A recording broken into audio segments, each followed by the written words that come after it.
गिरफ्तारी को लेकर लगातार प्रोटेस्ट कर रहे हैं। आज भी कैंडल मार्च निकाला जा रहा है, प्रदर्शन किया जा रहा है। क्या कहना चाहिए भाई? नीचे कर ले, नीचे कर ले। इस बात को लेकर नाराजगी है कि भारतीय जनता पार्टी ने फर्जी मामले बना करके अरविंद केजरीवाल जी ने भरे कोर्ट में बताया कि 4 बयानों के आधार पे, सिर्फ 4 बयानों के आधार पे एक सिटिंग चीफ मिनिस्टर को इन्होंने गिरफ्तार कर लिया। और वो चारों के चारों बयान ऐसे हैं जिसमें पहले 10 बार उन्होंने बयान दिया जिसमें अरविंद केजरीवाल जी का नाम नहीं लिया, उसको ऑन रिकॉर्ड नहीं रखा। 11वें बयान को जब उन्होंने दबाव में आके टूट के केजरीवाल जी का नाम लिया, उसको ऑन रिकॉर्ड रख लिया और अरविंद केजरीवाल जी को गिरफ्तार कर लिया। लोगों के अंदर इस बात को लेकर जबरदस्त गुस्सा है, इसलिए पूरे देश के अंदर रोष प्रदर्शन हो रहे हैं, विरोध प्रदर्शन हो रहे हैं। गोहाना में आज होने वाला ये विरोध मार्च, ये मशाल मार्च उसी का एक हिस्सा है। क्या कहना चाहोगे जिस तरह से गिरफ्तारी की है दोस्तों? क्या कहना चाहोगे? नहीं, हम तो स्पष्ट तौर पे ये कहते हैं कि PMLA एक्ट में ये कहते हैं प्रोसीड ऑफ क्राइम, कि मतलब क्राइम का पैसा कहाँ गया।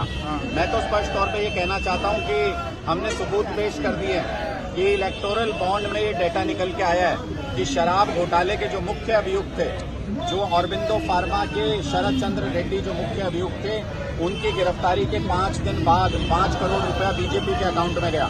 और कुल मिला के उनकी जमानत जब उन्होंने अप्लाई की तो ईडी ने उसका विरोध नहीं किया, और जब जमानत हो गई तो कुल मिला के 60 करोड़ रुपया शराब के इस शराब घोटाले के मुख्य अभियुक्त ने भारतीय जनता पार्टी के अकाउंट में दिया है। तो ये क्राइम का पैसा, प्रोसीड ऑफ क्राइम तो भारतीय जनता पार्टी के अकाउंट में जा रहा है, जिससे वो 5 स्टार जगह जगह पे अपने दफ्तर बना रहे हैं। हमारा ये कहना है कि नड्डा साहब की जांच कब करोगे, मोदी जी को सम्मान कब दोगे, कब अमित शाह जी को गिरफ्तार करोगे?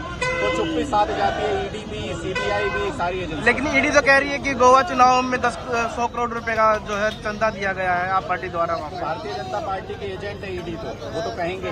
हम ये कह रहे हैं आज तक इतने 250 से ज्यादा रेड किए इन्होंने हमारे नेताओं पे।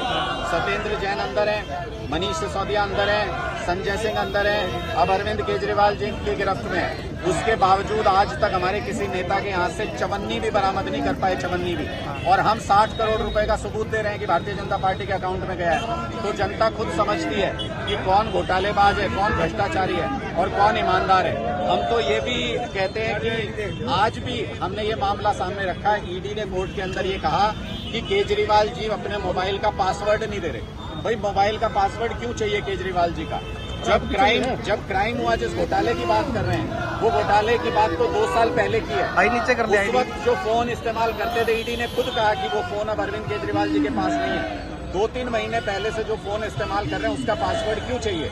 ईडी को घोटाले की जांच नहीं कर रही। ईडी को 2-3 महीने पहले के फोन का पासवर्ड इसलिए चाहिए क्योंकि उसके अंदर हमारे इलेक्शन के प्लान्स हैं, उसके अंदर इंडिया गठबंधन के नेताओं के साथ अरविंद केजरीवाल जी की बातचीत है, उसके अंदर हमारे सीट बाय सीट सर्वे हैं जहां भी आम आदमी पार्टी लड़ रही है।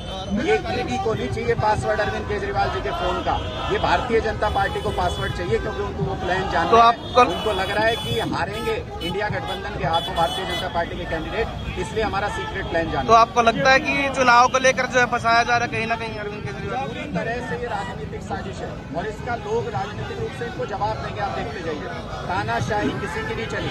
चुनाव तो सद्दाम हुसैन भी कराता था, चुनाव तो पुतिन भी कराते हैं रशिया में, लेकिन इंडिया को हम सद्दाम हुसैन की तरह इराक नहीं बनने देंगे। इंडिया को हम रशिया की तरह, पुतिन साहब की तरह चुनाव नहीं कराने देंगे। यहाँ पे लोकतंत्र का राज है, लोकतंत्र का राज रहेगा। जो भी तानाशाही लाना चाहेगा लोग उसको उखाड़ फेंकेंगे। आपके एक सांसद ने जो है बीजेपी ज्वाइन की है, उनकी किस्मत में नहीं होगा सत्ता में आकर के वापस संसद में जाना। वो एक हारे हुए उम्मीदवार थे, विधानसभा चुनाव में हारे हुए उम्मीदवार थे।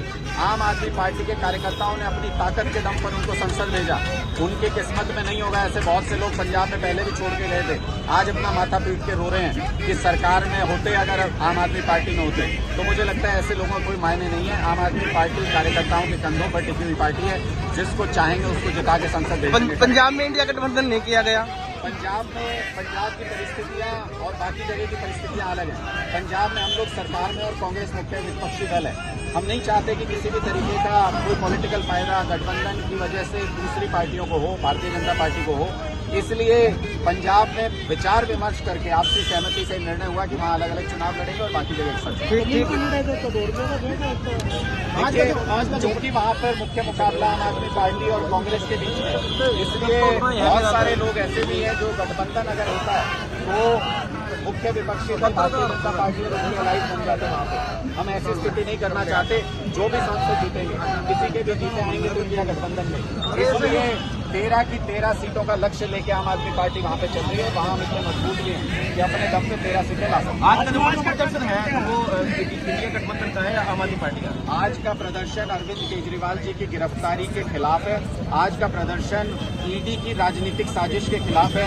आज का प्रदर्शन भारतीय जनता पार्टी के उस डर के खिलाफ है जो वो आम आदमी पार्टी और इंडिया गठबंधन से डर रहे हैं। सभी आमंत्रित हैं, बहुत सारे सामाजिक कार्यकर्ता भी यहाँ पर हैं, बहुत सारे आम आदमी पार्टी के कार्यकर्ता भी यहाँ पर हैं। इस तरीके के जो भी कार्यक्रम होते हैं उसमें सभी लोग आमंत्रित हैं। जो भी विरोध जताना चाहते हैं वो सब आम आदमी पार्टी कांग्रेस के साथ गठबंधन किए हुए, जबकि सबसे पहले आम आदमी पार्टी ने तो कांग्रेस पर ही भ्रष्टाचार का आरोप लगाया। बहुत से लोग ये सवाल पूछते हैं कि आप तो कांग्रेस पे कई सारे सवाल खड़े करते थे, कई मुद्दों के ऊपर उनके ऊपर सवाल खड़े करते थे, फिर ये गठबंधन किया। हमारा कहना स्पष्ट है कि ये देश बचाने के लिए गठबंधन किया और देश बचाना सबसे महत्वपूर्ण है। कल को अगर चुनाव ही नहीं होंगे, तानाशाही आ जाएगी, तो फिर अच्छे और बुरे में से आपका चुनने का अधिकार भी चला जाएगा। आपका वो अधिकार